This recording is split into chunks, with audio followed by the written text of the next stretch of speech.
Hey, my name is Stephanie, and I'm doing a segment on trichotillomania. Trichotillomania is an impulse control disorder slash OCD disorder that causes sufferers to compulsively pull out their hair. If you don't have trichotillomania yourself, you are probably looking at me through the computer screen being like, what is wrong with you? Why would you ever knowingly pull out your hair?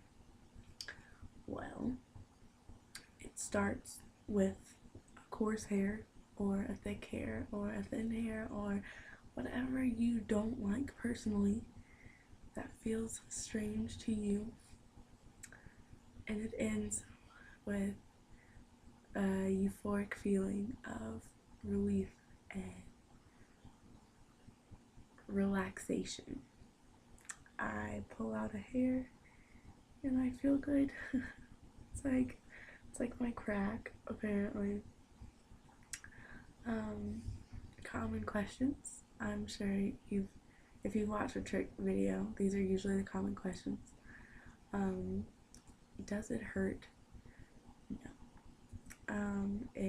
Like I said, you feel relief and like, oh yeah, like, when you stretch in the morning, you're like, oh, that's how it feels, just on your head. And why don't you just stop? You're gonna go bald.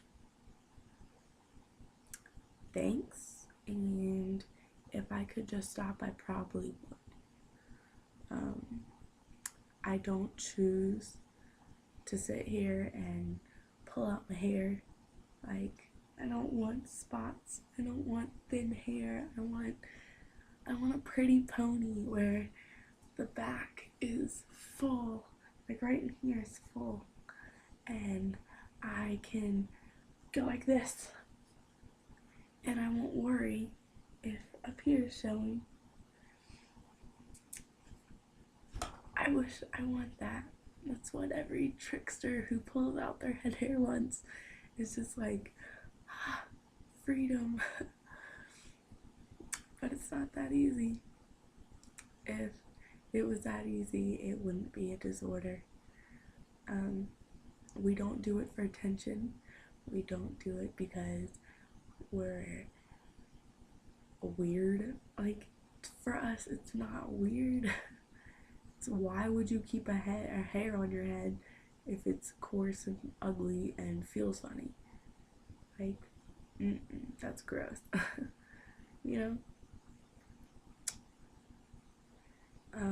Recently, mine has gotten a lot worse, and I'm gonna show you guys in hopes that, I don't even know. I want people to know. So, I'm gonna show you this, and you guys just can't leave me mean comments, okay? As you can see, my part is very thick, or like very wide. I always pull little like wispies that won't go down. If I part it down the middle, or attempt to with my fingers, you'll see all that. You'll see my little scab over here is kind of thin. It's a lot of baby hairs. The top right here. I don't know if you guys can see that. Let's see.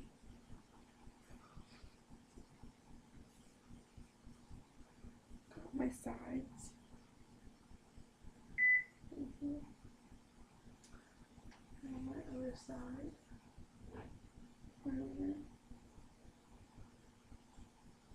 I got my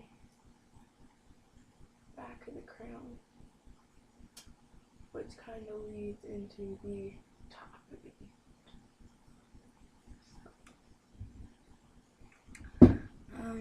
I really can only have one hairstyle, which is, unfortunately, showing my wider part. I pull a lot. I flip a lot of this side forward and to the front a little. So the side's obviously thinner, as you can tell. Like, only, like, side part thinner, not, like, hair thinner. I mean, it is, but anyway. It's really hard to wear ponies, like, if you have a pony in. Because anytime I want to wear a pony, unless I want it, like, down here, if I want to, like, medium pony, I have all that showing, and so I have to, like, pull, you know what I mean? And it doesn't always work. I can't really do much with my hair at all. I remember the first time anybody ever found out. I was in 6th grade, and oh god, it was terrible. I had a spot right here, right there. So it would be my current, like, this area. And as you can see, it's grown in since. But I guess I thought I covered it well, and I didn't. And I was sitting at the lunch table, eating my lunch, totally oblivious to people walking behind me. Like, I don't think about that when I'm eating lunch, you know, everybody walks around.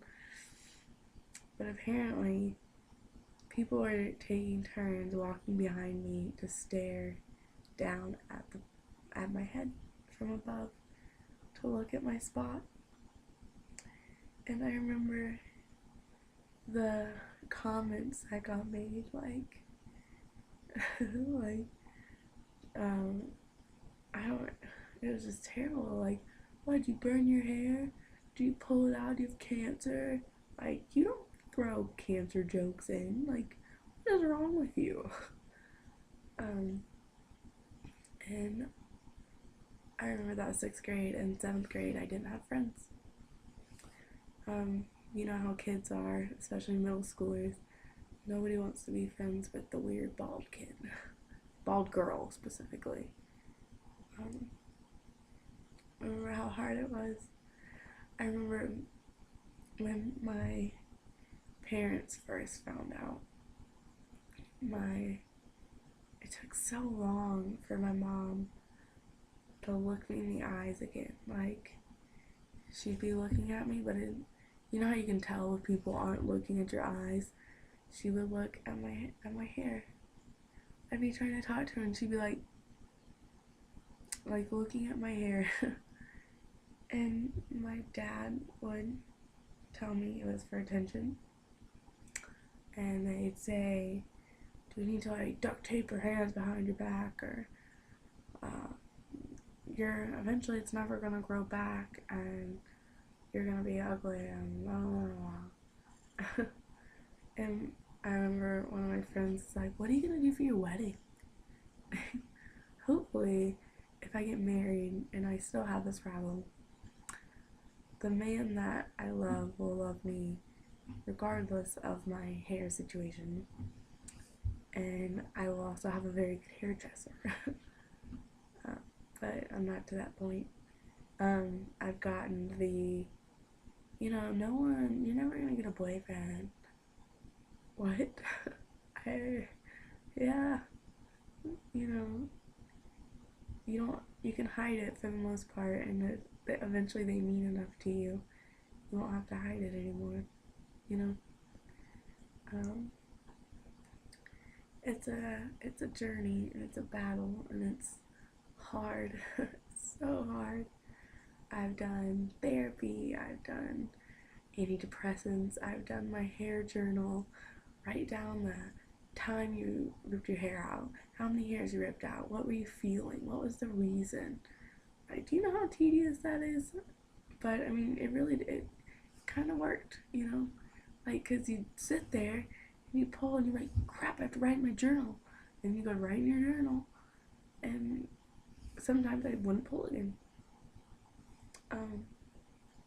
So it kind of worked. That was probably the best solution for me, was the hair journal. And eventually I just couldn't keep up. Like, You can't bring your hair journal to school.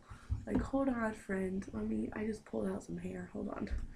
Like, it doesn't work like that. So, that was kind of difficult. But, I guess the point of my video is, if you're a girl or a boy or a mom or a dad trying to learn about trichotillomania, okay, if you're a girl or a boy with trichotillomania, let me just tell you, you're not alone. It is hard. You have to want to stop. You have to truly in your heart believe that it is possible for you to stop.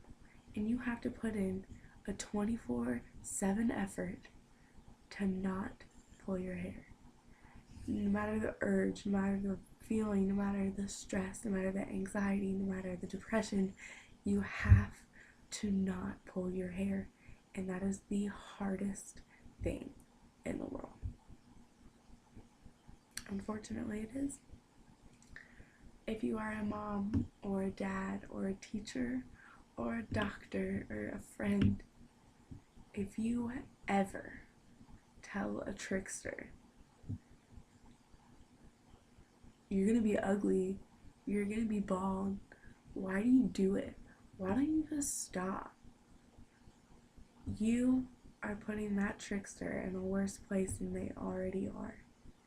If you don't have trick and you're watching somebody go through trick, don't you dare judge the battle. Don't you dare tell them, why don't you just do this? Why don't you just do that? Shut your mouth and be supportive. I know that's harsh. Look your daughter in the eye. Don't ever stare at a trickster's head. If you ever stare at my head and I see you, I will punch you in the face. That is the most uncomfortable feeling. It makes you feel worse. You're just like, oh my gosh, obviously I look like shit. And then you start stressing out and you get anxious. And what do tricksters do when they get anxious? Pull some more. Be supportive.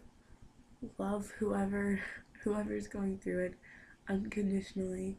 If you're a boyfriend or a girlfriend, if you care about your significant other, don't worry about their head. Don't worry about their hair.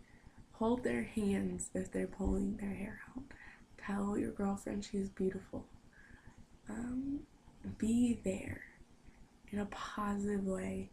And don't, like I said, don't ever judge the battle that we're going through. Because if you don't have this disease, this disorder, it's not a disease, I'm sorry, bad choice of words. If you don't have this disorder, you have no idea what we go through. Okay? So that's my advice. I'm in college now, so I'm going to attempt to keep my hair journal and hopefully post more videos and maybe get some responses and try to help people out there. If you have any questions or comments, concerns, feel free to comment or message me or whatever. Okay, thanks guys.